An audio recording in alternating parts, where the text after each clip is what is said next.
Welcome to our channel. Today we how to transfer deeds with the county clerk in California step by step clearly. To transfer a deed with the county clerk in California, start by gathering all necessary documents. You will need the original deed, identification, and any other relevant paperwork.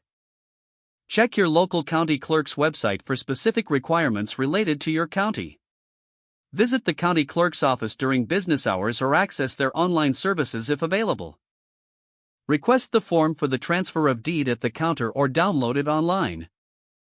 Fill out the deed transfer form accurately with all required information. Be sure to include details such as the property description and names of the grantor and grantee. Once completed, review the form for any errors or omissions. Prepare to pay any applicable fees associated with the deed transfer. Submit the completed form and payment to the clerk's office. If required, you may need to sign the documents in the presence of a notary public. Ask for a receipt or confirmation of the transaction for your records.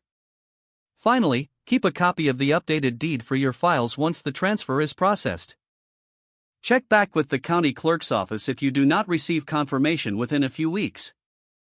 By following these steps, you can successfully transfer a deed in California. If the page does not load, refresh the browser or try again in a private or incognito window. Make sure you are using the correct email address, then retype it carefully to avoid small typos. If your password is not accepted, use the reset option and create a new strong password you can remember. Check your spam folder for verification or security emails, then complete any requested confirmation steps. Enable two-factor authentication if available to improve account security and reduce unauthorized access risk. After signing in, review your profile details so your contact information and settings are accurate and current.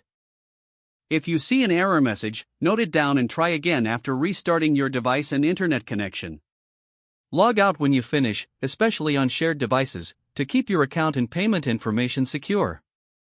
If the page does not load, refresh the browser or try again in a private or incognito window. Make sure you are using the correct email address, then retype it carefully to avoid small typos. If your password is not accepted, use the reset option and create a new strong password you can remember. Check your spam folder for verification or security emails, then complete any requested confirmation steps. Enable two-factor authentication if available to improve account security and reduce unauthorized access risk. Don't forget to like this video and subscribe to our channel for more step-by-step tech guides.